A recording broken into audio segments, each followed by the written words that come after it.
क्या आप भी हैं जोड़ों के दर्द का शिकार और इससे परेशान? तो ये पूरी वीडियो देखें और अपने तमाम सवालों के जवाब जानिए। मरहम ऐप इंस्टॉल करें, let's pay up to 40% discount हासिल करें और किसी भी डॉक्टर से अपॉइंटमेंट बुक करवाएं। अस्सलाम वालेकुम, कैसे हैं आप सब? उम्मीद है कि आप सब खुश और सेहतमंद होंगे। आज हमारे साथ मौजूद हैं एक general physician doctor Usama Azhar. अस्सलाम वालेकुम, कैसे हैं आप? वालेकुम अस्सलाम जी, अल्हम्दुलिल्लाह। अच्छा, सबसे पहले आप हमें थोड़ा सा इंट्रोडक्शन दे दें और इस टाइम करंटली आप कंसल्टेशंस कहाँ दे रहे हैं वो भी थोड़ा गाइड कर दें। जी, मेरा नाम डॉक्टर उसामा है। मैं जनरल फिजिशियन के तौर पे अपने फ़राइज़ जो है वो अंजाम दे रहा हूँ। करंटली मरहम के साथ भी मुंसलिक हूँ, प्राइवेट प्रैक्टिस भी करता हूँ और हिजाज़ हॉस्पिटल गुलबर्ग में भी अपने फ़राइज़ अंजाम देता हूँ। अच्छा, आज हम आपसे जो क्वेश्चन करेंगे वो लोगों ने हमसे इंस्टाग्राम के थ्रू पूछे थे और हम चाह रहे हैं कि हम उन सब के आंसर्स उनको कन्वे कर सकें। श्योर। पहला क्वेश्चन ये है कि मुझे बुखार और ज़ुकाम बार बार क्यों होता है, क्या ये किसी कमी की वजह से है? जी बिल्कुल, बुखार और ज़ुकाम जो है ये आपकी बॉडी आपको बताना चाह रही है कि कोई ऐसी इन्फेक्शन है जो रिज़ॉल्व नहीं हो पा रही। अब ये बैक्टीरियल भी हो सकती है, वायरल भी हो सकती है। और जहाँ तक बात है कमी की, तो जब आप इम्यूनो कम्प्रोमाइज़्ड होंगे, जब आपकी इम्यूनिटी इतनी स्ट्रॉन्ग नहीं होगी तो फिर बार बार रिकरेंट इन्फेक्शंस आपको हो सकती हैं। तो इस तरह की किसी भी स्टेट में आपको इम्यूनिटी को चेक करने की ज़रूरत है। ओके, नेक्स्ट क्वेश्चन है, मेरे पेट में हमेशा गैस भरी रहती है और पेट भारी लगता है, इसका इलाज क्या है? जी बिल्कुल, पेट में जो गैस के सिम्टम्स जो लोगों को आते हैं, ब्लॉटिंग या फुलनेस वाले सिम्टम्स आते हैं, इसमें हमें रूल आउट करने की ज़रूरत होती है कि क्या आपकी डाइटरी प्रोडक्ट्स में कुछ ऐसी चीज़ें तो नहीं हैं जो गैस कॉज कर रही हैं, जैसे दालें हैं, जैसे बहुत ज़्यादा डेयरी प्रोडक्ट्स हैं जिसमें दूध है, दही है, आप अगर बहुत ज़्यादा कंज्यूम कर रहे हैं तो फिर उसमें ये कंडीशंस होती हैं। अदर देन दैट कुछ मेडिकल कंडीशंस हैं जिनमें मैदे की कुछ बीमारियां हैं, आंत की कुछ प्रॉब्लम्स हैं, उनमें ये कंडीशंस होती हैं। ऑलराइट, नेक्स्ट क्वेश्चन इज़, मुझे हमेशा कमज़ोरी और थकावट महसूस होती है, क्या ये विटामिन की कमी है? जी बिल्कुल, ये विटामिन्स की कमी हो सकती है।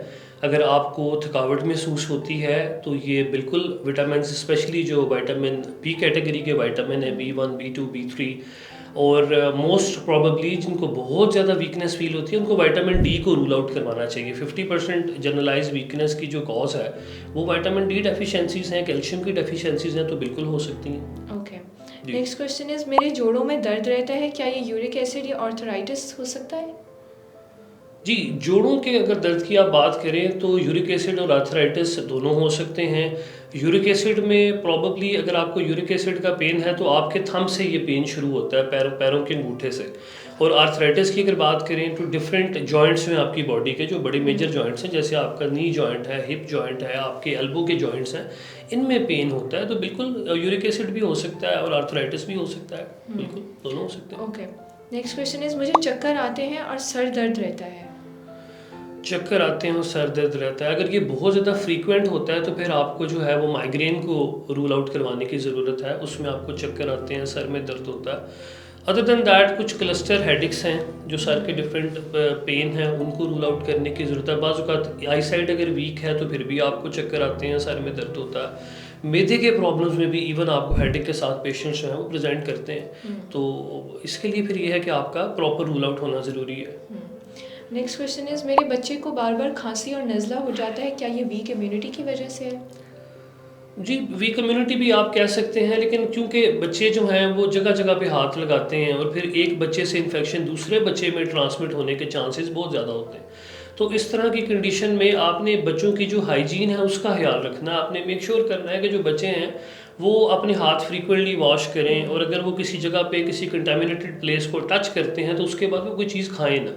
बाकी वीक कम्युनिटी भी होती है, लेकिन मेजॉरिटी ऑफ द टाइम्स बच्चों से बच्चों को इन्फेक्शन जो है वो ट्रांसमिट करती है। It could be bacterial, it could be viral, कुछ भी हो सकता है। तो वो आपने उनकी हाइजीन बच्चों की इम्प्रूव करें तो ये रिकरेंट इन्फेक्शंस नहीं होंगी इंशाल्लाह।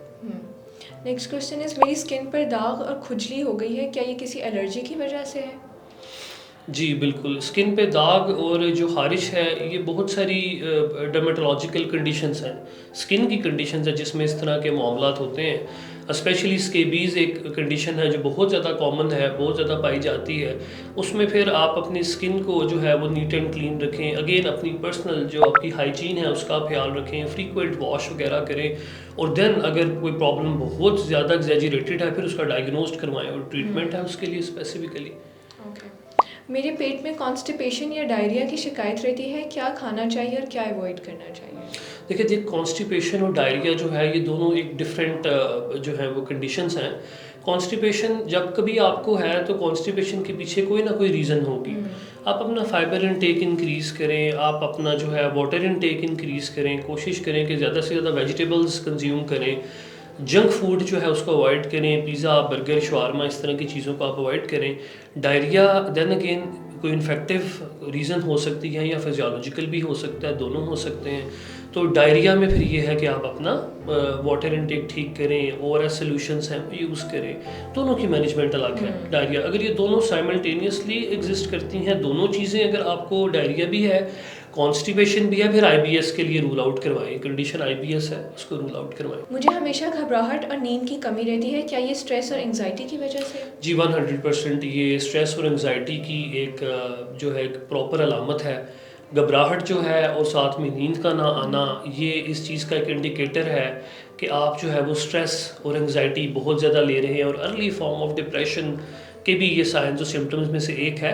इसमें आप जो है वो होम रेमेडीज़ करें डिप्रेशन को कंट्रोल करने के लिए, स्ट्रेस लेवल्स को कंट्रोल करने के लिए आप जो रूटीन की रेमेडीज़ हैं वो करें। और अगर इन केस आपको लगता है कि एंग्जाइटी और ये पैल्पिटेशंस और साथ में मेरी जो नींद है ये ऐसी हो चुकी है कि मुझे नींद नहीं आती, तो फिर सर्टेन मेडिकेशंस हैं जिनसे हम आप पेशेंट को हेल्प आउट करते हैं। लेकिन पहले तो रिक्रिएशनल मेथड्स हैं, तो उससे आप इनको कंट्रोल कर सकते हैं। ओके। मेरे बच्चे को दूध हजम नहीं होता, इसके लिए कोई सोल्यूशन बता दें। देखिए जी, बच्चों को जब दूध हजम नहीं होता तो एक छोटा सा एक एंजाइम होता है हमारी आंत के अंदर, गट के अंदर, जिसको लैक्टेज कहा जाता है। अगर बच्चों के पेट में वो एंजाइम अगर ना हो तो फिर लैक्टोज इंटॉलरेंस एक कंडीशन होती है जिसमें बच्चे जो है वो दूध अब्जॉर्ब नहीं कर पाते।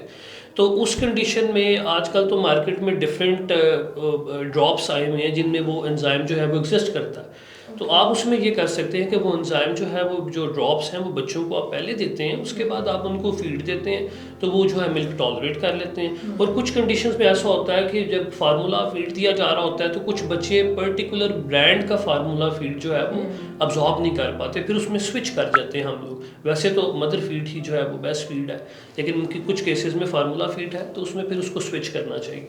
उम्मीद है कि आज की इन्फॉर्मेशन आप लोगों के लिए बहुत हेल्पफुल रही होगी। Thank you so much.